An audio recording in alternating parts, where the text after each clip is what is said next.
chegamos agora ao momento de falar das substâncias puras e das misturas. Primeiro vamos definir o que é uma substância pura, ou simplesmente substância.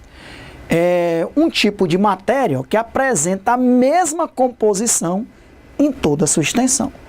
Então, se um determinado sistema tem uma única substância em toda a sua extensão, essa matéria é formada por uma substância pura. Vale a pena ressaltar que a maior parte das substâncias que a gente entra em contato no nosso cotidiano estão na forma de misturas. O ar que respiramos é uma mistura. A água que nós bebemos é uma mistura. Ok? Agora, essas misturas são formadas por duas ou mais substâncias que podem ser separadas para se obter substâncias puras. O módulo seguinte é o módulo de análise imediata, separação de misturas. E aí nós vamos separar os componentes dessas misturas para obter substâncias puras.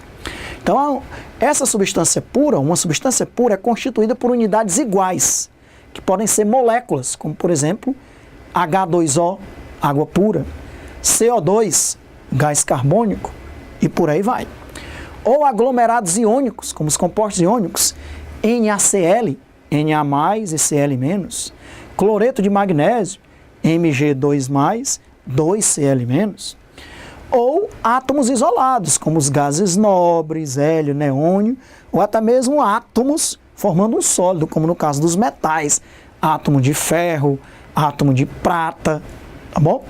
Quando nós formos estudar ligações químicas, nós vamos estudar a ligação metálica. Então, isso aqui são substâncias puras. Ó. Substâncias puras na forma de átomos, como por exemplo os gases nobres.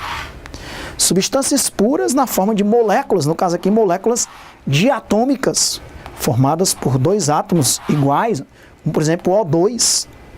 Aqui, uma substância pura formada também por moléculas. No caso aqui, uma molécula que tem 4 átomos, poderia ser amônia, NH3, tá certo? Aqui, uma substância pura formada por um aglomerado iônico, sal de cozinha. As bolinhas roxas são cátions Na+, as bolinhas verdes são ânions, cloretos. E aqui a ligação metálica, a famosa teoria do mar de elétrons para a ligação metálica, onde numa barra metálica nós temos cátions do metal envolvidos por um mar de elétrons. Todos aqui são substâncias puras, tá bom? Ou na forma de átomos, ou de moléculas, ou de aglomerados iônicos, ou de átomos formando as ligações metálicas. Cada substância pura, ela possui propriedades químicas e físicas definidas. Por exemplo, a água pura, vamos apresentar aqui algumas propriedades físicas e químicas. Nós estudamos as propriedades específicas físicas e específicas químicas. Né?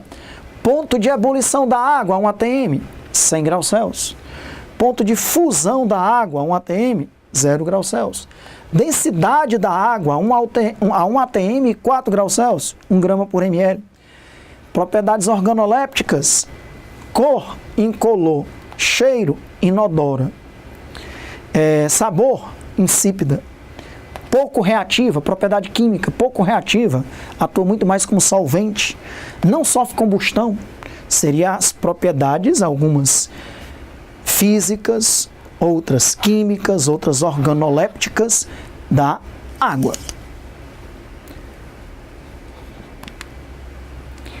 Então vamos definir o que são substâncias puras. As substâncias puras podem ser classificadas em 2 tipos. Ou a substância pura simples ou a substância pura composta. Muitas vezes a gente não usa esse termo substância pura. Era mais detalhe você dizer substância pura simples. Por exemplo, o O2, o O3, o N2, o hélio, a substância pura simples. Só tem um único tipo de átomo. Uma substância pura composta tem 2 ou mais tipos de átomos, H2O, NaCl, ácido sulfúrico, que é o H2SO4, uma substância pura composta. Mas muitas vezes se omite o termo pura, aí diz apenas substância simples, substância composta, mas uma substância simples é uma substância pura. Uma substância composta é uma substância pura. Pura, simples, pura, composta. ok? As mudanças de estado de uma substância pura vão ocorrer em temperaturas determinadas, chamados pontos de fusão, que é a passagem de sólido para líquido, a temperatura na qual ocorre a passagem de sólido para líquido, e ponto de ebulição, que é a temperatura na qual ocorre a passagem de líquido para a fase de vapor.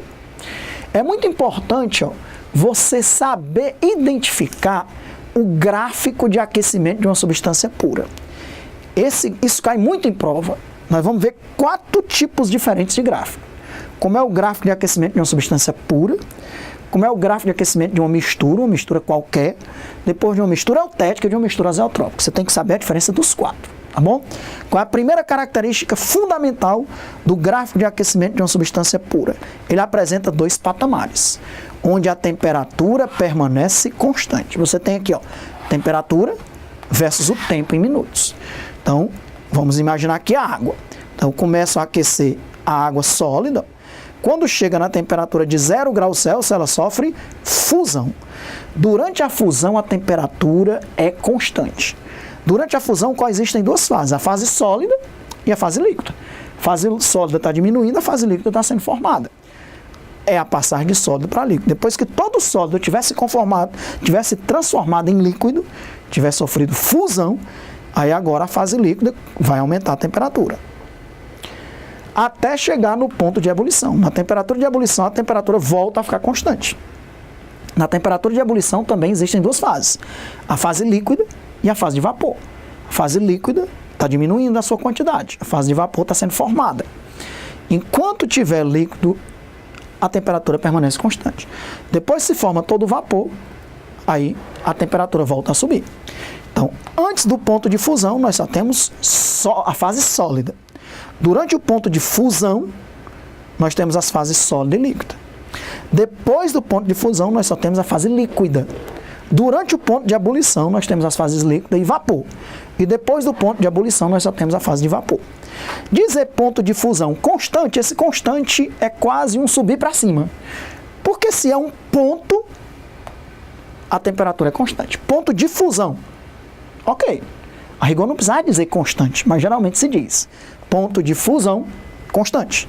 Se é um ponto de fusão, é constante, ok? Uma mistura não tem ponto de fusão. Se tem um ponto de ebulição, é porque a temperatura ali está constante, é um ponto. Esse constante geralmente é dito, tá bom? Então não podemos esquecer que num gráfico de aquecimento de uma substância pura, nós temos 2 patamares onde a temperatura permanece constante, o ponto de fusão e o ponto de ebulição. Isso no aquecimento. Se for um resfriamento, no lugar de ebulição é o que? A passagem de vapor para líquido, ponto de condensação. E a passagem de líquido para sólido, ponto de solidificação. Ok? Nós já vimos essas denominações das mudanças de fase. E esse gráfico vai mostrar exatamente isso. Antes do ponto de fusão, só temos a fase sólida. No ponto de fusão, que coincide também com o ponto de solidificação, fusão é de sólido para líquido, solidificação é de líquido para sólido, nós temos 2 fases, a fase sólida e a fase líquida. Depois do ponto de fusão, nós temos o líquido. Depois temos o ponto de ebulição, que existem as fases líquida e gasosa. E depois do ponto de ebulição, temos a fase gasosa, ou vapor, dependendo do caso. A passagem de gás para líquido, condensação, ponto de condensação, e de líquido para vapor, vaporização. Mas o ponto a gente costuma dizer ponto de ebulição. Então está aí a curva de aquecimento de uma substância pura. Muitas vezes esse gráfico ou vai ter as variáveis temperatura versus tempo, ou temperatura versus quantidade de calor. Porque o sólido tem menos calor, né? Tem uma quantidade menor de calor, de energia do que o líquido. E o líquido tem uma quantidade menor de energia do que o gás.